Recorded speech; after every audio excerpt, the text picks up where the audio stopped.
Welcome back to the class, everyone. Not every single faction game can have amazing characters from top to bottom, not only bolstering your roster so that you can get better rewards and better characters. So what we're going to do today is spend a lot of time talking about those Sith, and I want to split this video into 3 parts, and that is, first and foremost, we're going to go and rank all the Sith from top to bottom, which ones are amazing, which ones are pretty good, and which one in particular is just kind of garbage. And then after we get through the whole ranking, we're going to go ahead and talk about a ideal farming plan for you to acquire all the Sith out there. I believe this is somewhat necessary because while Lord Vader and Bane are amazing and can do all these different things, you can't really start off with farming them right away. So we want to get into which ones are not only good, but also very accessible that you can immediately start seeing a good ROI for. And last but not least, we'll talk about the Sith splits so that when you do fill out your roster and you have more than 1 or 2 or 3 teams of Sith, you know what ideally which one should go where to maximize, again, overall value when it comes to game modes like Grand Arena as well as Territory Wars, where you're really forced to use a limited number of teams. So getting right into it with the ranking, very top of the list, it's very easy, is going to be Lord Vader, Sith Eternal, and Darth Bane. Lord Vader and Sith Eternal are both galactic legends, which not only are their kits good, but they're artificially made to be good. And what I mean by that is they're just given broken stats that already have starting speeds at like 380, and then in addition to that, they get this unique that just completely bolsters their health protection and decreases their damage. So overall, great characters, don't really need to spend a whole lot of time on why they're S tier besides that. And then we've got Darth Bane, and at the time we're recording this, there's been pretty much no nerf issued for him, at least in regards to what he's doing together with one rando junk Sith like Count Dooku, Sith Assassin, Marauder, or whoever else. And he's taking on, in Grand Arena, some of the largest teams out there. There's 4 galactic legends that he's beating easily right now, 2 which are a little bit on the fence, and then a slew of other really strong teams like Inquisitors that he's also just completely taking to town. Not only for good banners, but he's able to do all of that while not requiring any additional investment. And again, while a lot of the Sith are great, most of them need a team of 3 or 4 or 5 to complete and do what they actually want to do. Bane really says, you know, the rule of 2 is probably the best way to go. 5 is just a waste. Let's bottle it down to 1 to embody the power and 1 to crave it and call it a day. So that's why he ends up here. And he does have a lot of mechanics that get him there, but we're not really wanting to get into that. I think most people would easily put him in the top category. So definitely S tier, definitely the best Sith out there. Next up is going to be the A tier. These are also very good and meta defining. Even in the end game where we have every single team possible, every single one of these characters gets playtime because they are just that good and they're able to punch up against some of the stronger teams. Not to mention, and this isn't really a ship video, but the 3 of these guys right here are really important as far as pilots go. I guess not really Darth Malak, but he is required so that you get Leviathan, so kind of important. But overall, Darth Malgus is just an amazing leader for the Sith Empire faction. In addition to having great GAC Omicrons, he is the ideal Sith Empire leader even outside of Grand Arena, just because the bonuses he gives right off the bat. In Territory Wars, you'll notice that he's still going to have a better lead than Darth Revan, purely because he has ways of stopping Troopers, and Troopers is typically a freebie against the old school Darth Revan team. Also has ways of stopping the better Bounty Hunter squad out there, but again, overall, just a great character. Next up is going to be Malak, and I really like Malak. Malak isn't just here because he gets to play along the Darth Revan and the Malgus team. Malak is really important for a lot of smaller rosters that are trying to get those super pesky feats in both Conquest as well as the Galactic Challenges.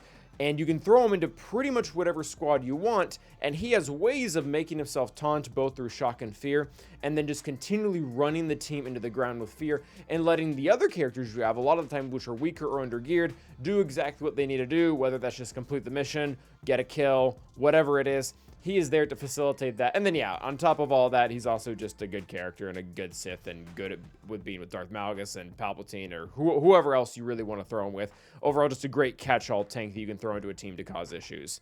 Next up is going to be Darth Trya. Darth Trya does present overall pretty good value in most of the game, but where she's really going to shine is going to be with her GAC Omicron, where she's allowed to bypass a lot of kind of pesky mechanics out there due to what her Grand Arena Omicron does, where it gives them a ridiculous amount of stacking bonus protection.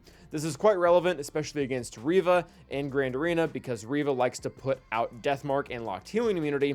And the reason why this is important is because bonus protection doesn't care about healing immunity. You keep stacking it because you're not technically healing, and ultimately she's just able to work her way around all of these teams that constantly attack out of turn because she specifically punishes that type of interaction, and it is so constant in game. It's not just the Geos or the Mon Mothma that are doing it anymore. Almost every good team out there has one dedicated person that's constantly assisting out of turn. And then we have Darth Revan, of course, just a great character. The leadership that you're going to use for the most part before you do get to Malgus, and then obviously the pilot for the Leviathan. And even after you do get Malgus, you really want to have Darth Revan in the team to make it even that much better. Darth Malgus' lead was very much so designed around what the rest of Sith Empire was doing, including Darth Revan. This attack right here, for example, that spreads a ton of ferocity around, essentially heals the whole team, because part of Darth Malgus' Omicron is that you get health and protection recovery whenever you get a debuff, so it's a great way to kill two birds with one stone. Next up is going to be the B tier. Pretty obvious stuff here. Emperor Palpatine, great overall Empire Sith leader in the beginning of the game, eventually translates later into the Starkiller team. Bastila Shan Fallen, pretty universal kit as far as Sith teams go. You can throw her in there and she'll bolster the leadership and just put out a ton of debuff. Savage, a little bit lower in the ranking. He's going to really shine when it comes to overall the farming plan, but realistically, amazing in Grand Arena Championship, whether alone or with a team. Outside of Grand Arena, he's borderline useless. I realize there's some weird things you can do with him in some different areas, but for the most part, he's just not doing much outside of that Omicron. Vader really is going to shine more in the beginning to mid-game just because he's kind of a jackknife Sith Empire that we can throw into several different teams, even including other teams like Starkiller and Aphra. Nihilus, just super cool. He's got the Drain Force to increase cooldowns. He has the Annihilate, a lot of direct synergy with Trya, who we've already talked about, and can just change things up and make all those counters that they're so much more difficult. The General Skywalker team would have an outside shot against Trya. With Nihilus in there, pretty much guaranteed to eat him. It becomes very, very difficult. Next up, Talon. I really love Talon, and she contrasts a little bit with Darth Vader in the sense that she's not as good in the beginning or mid-game because you have to have a team already built for her to be put in. She's not doing that much herself. But once you do get all those other teams like Trya or Revan or Malgus, gosh, is she a good fifth for every single one of them. She's arguably the ideal fifth for any Sith Empire or Trya-led team, and then even on top of that, you can put her in other Sith squads where she'll do great. You can pair her with Bane, you can pair her with Sith Eternal. She just boosts all of them because of the way her unique works. Next up is moving on to the C tier, the characters that are still, quite frankly, good. They're just not as important as the higher teams. I realize we're going to get some comments because of Sion. I like Sion. He's the ideal fifth inside of the Trya team, but realistically, if you have Savage and you're in Grand Arena, you can use him there. And if you're trying to use Trya outside of Grand Arena, say in one of the Proving Grounds challenges, you can just use another character like Malak that would already take priority over Sion. Good kit. The issue is the Sith faction is just too good and has already done quite a bit better than him. Still fine though. C tier isn't bad. I still use him every single Grand Arena. Next up is going to be Sith Empire Trooper, one of the best pre-taunts in game, and can also auto-taunt through a few other ways, giving him the ability to just constantly cause issues. I specifically like him with Sith Eternal, but he is a little bit plug and play in general. I've used him with Jedi Knight Luke before, just so buy myself enough time to be able to get my leadership to kick in. Sith Trooper, kind of a Sith. I mean, despite the name, he usually ends up with First Order. Really important for First Order. Kind of fun to use with Sith. There's some funky things you can do out there where you can use Darth Vader Merciless Massacre and have him assist like 6 times in a row, or you can use him in a Trya team to help blow things up. Overall, again, good character, not as high priority as some of the top ones. Dooku, overall, kind of cool requirement for a few different things, and ultimately is probably going to be better off in a Separatist team. But again, his kit isn't useless. He's got a stun. He's got a bunch of ability blocks. He can attack at a turn, or rather, he can counter when on the Trya team, and if he hits a debuff target when he does that, he'll heal the Trya team. or isn't as relevant now with Trya's GAC Omicron, but was actually a really cool trick you could use before we had that. Next up is going to be D tier, and these ones, this is where the characters start to get bad, but ultimately, like, I actually kind of like Sith Marauder. It's not uncommon to need a 5th for Sith Empire, and he allows you to cheat with mods for a long time just because the amount of buffs he gets based off of debuffs and buffs is really nice, and this just ultimately doesn't become all that important. I actually really like Sith Assassin. She's only going to be low on this list because, again, this wasn't meant entirely for ships, and where I'm liking her most right now is to go with Darth Bane and at high relics, and in reality, while she's really good at that, and by that I mean she's really good at dying, which Bane really likes that one, his other Sith kind of keels over. You can use other Sith in her place. You can use Dooku. You can use Marauder. You can use some of the other ones. And then Sidious, who is just mostly bad. He's not in the last category just because his TW Omicron makes him better. And I guess he has a Datacron right now, but this is really meant to transcend Datacrons. And last and certainly least is going to be Maul, who honestly is just awful. I really like... I get comments every now and then like, oh, I use his leadership for stealth and stuff. Like, just use R2. R2's fine. Everyone has R2. R2 does a lot of stealth. He's just bad at everything. He's bad at being a Sith. He's bad at being a leader. He's bad at having a ship. He's been a requirement for several characters, so that's why he's R7, but ultimately just does not stand up to the rest of his colleagues in the overall Sith faction. So now that we've kind of established where most of the characters sit in relative value against each other, we need to talk about the order that we should go about farming them if you were trying to work from the ground up.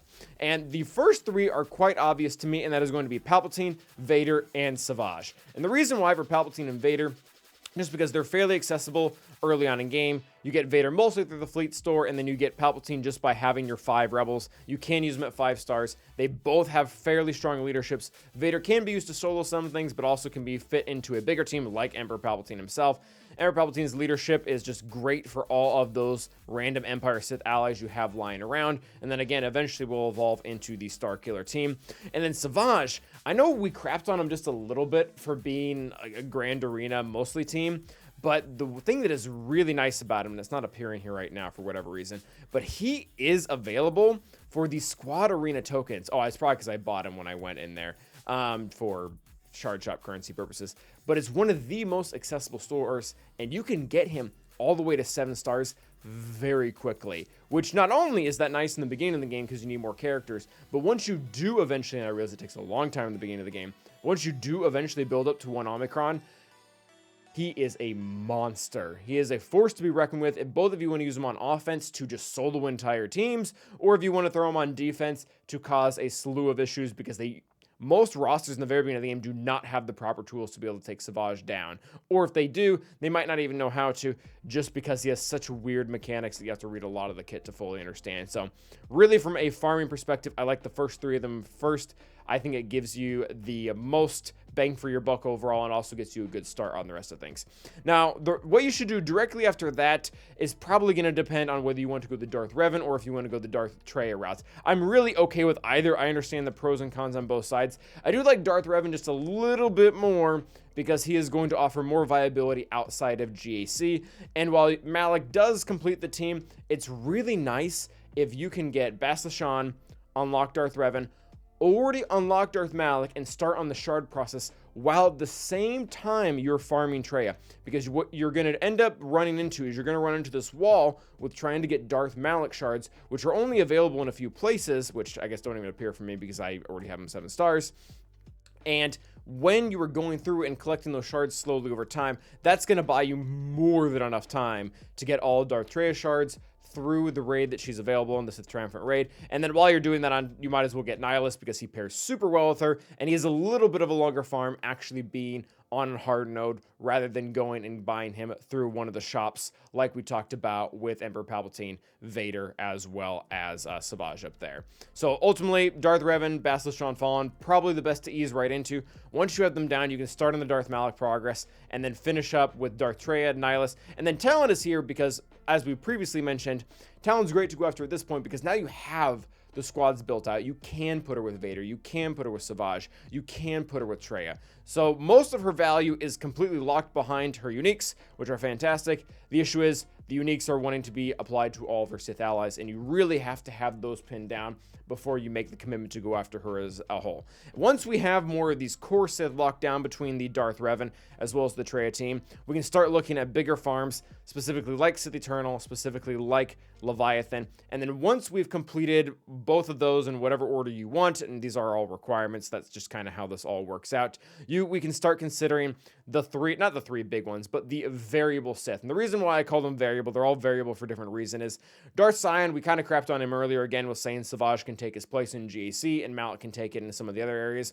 However, there's going to be some people that are just going to want to complete the Trya team for the sake of completing it. If that is true, farm Sion at the time, you farm the rest of them. If not, just wait until you need Kylo's shuttle and then get kind of the free shard farm there. Lord Vader, I didn't really feel comfortable putting him in any of the rounds for the farming plan just because he doesn't interact with Sith at all. He's not required for any other Sith. He doesn't have any Sith synergy. He just has the tag, so it seemed really weird to kind of lump him into that. And then finally is Darth Bane, and Darth Bane's currently available through Conquest. You're either getting him through Conquest or you're not. It doesn't really make sense to put him in an overall farming plan because you're not having to really sacrifice choices of going for, oh, I'm going to do this or I'm going to do this hard node farm instead of this hard farm, or I'm going to do this cantina farm instead of this cantina farm. You just get him when you get him. And even with Darth Malgus, who is in a very similar position as Darth Bane, he's at least in proving ground, so you can start working towards the teams that are good there. Whereas Darth Bane, you're just like, that's just none of that is a thing right now. So now that we've talked about how the Sith overall rank, what order we should probably farm them, we need to talk about, all right, once we do actually get all the Sith and follow this, where do they fall in line? And I'm really impressed with this faction. In fact, this is the whole reason I decided to make this video, was because in the very end game, like where things are really tight and a lot of the stronger teams start to fall off, you can make still 4 pure Sith good teams, and then on top of that, even outsource a lot of the other ones to other teams to continue to go on and do great things. So the first team we want to talk about is going to be Darth Bane. Darth Bane really just needs to be paired with one other relic Sith. I really don't think, as of right now, it's advantageous to put him with Sith Eternal, just because, again, he's killing so much out there. And even when you put him with Sith Eternal, you don't really unlock a handful of new counters. You get some upgraded win rates against things like Leia, but overall, you're much better off taking out a team like Lord Vader or Inquisitors on his own, and then letting Sith Eternal himself go and beat Malachus or Malgus or some other high-level team. There's not a whole lot of value to putting them together right now, at least with the current meta. So you can put him with Sith Assassin, you can put him with Dooku, you can put him with Marauder. Whatever Sith you have sitting around that's R7 that isn't currently doing something or above, just throw him in there. I do prefer Sith Assassin for 2 reasons. Number 1, you typically want her high relics due to her overall ship, and then on top of that, she just dies really easily even at high relics. Her survivability is garbage, and we really like that because Darth Bane benefits highly when the other Sith in his party is killed off, and he gets a bunch of stats from their relics and whatnot. So overall, really great pair with the 2 of them. Next up is going to be the overall Sith Empire team. These 4 really aren't negotiable. You have to have these 4 to have the Sith Empire team. Marauder, I'm a lot more lenient on. You can swap out Marauder for Talon. You can swap out Marauder for Sith Assassin. We really just need a 5th in there. It's not going to break too much of our synergy. We do want to avoid HK-47 because Darth Malgus has some specific techs that require all Sith to be in the team. But venturing out of the Sith Empire to put in Talon, Talon's unique often makes up for all the things that Darth Malgus is doing. Next up is going to be the Sith Triumvirate, where we're going to utilize SWGOH, assuming, again, we're in an endgame position, and we don't need to split him off to go and kill something else. We can use this right here, where the double tank situation, along with the possibility of just getting hit with the Annihilate, everything that Trey is doing, everything that Talon's doing, just a pain in the butt, does very well on defense, can take out some high-level stuff on offense. C and his meat shields, I know a lot of people like to rag on C because he's not exactly killing all the other Galactic Legends out there. He's still killing a lot of high-profile teams for me, and with a comp like this that just isn't that good. Every single time they die, everyone gets full health and full protection, which is pretty cool. So you take this team against Malgus, you take it up against Malachos, or even, I guess, General Skywalker without even these 3 here, and he will beat up the teams very easily. And then we have all the Sith that are, again, good, but just end up better used on teams that aren't entirely Sith. We already talked about the Star Killer thing here. Lord Vader has Empire synergy. Dooku does very well with Separatists, whether it be Trench or Newt. Sith Trooper with First Order, and then Darth Vader. He can be with Sith teams, but he can also be with Afro, or he can be with Star Killer, or he can do whatever he wants. So that is going to be our Sith video for today. Let me know what you guys think, and if you would like to see other videos of this type where we go in and we really dissect a faction and figure out what's best, what's good, and what is Darth Maul. Thank you guys for watching, and as always, stay awesome.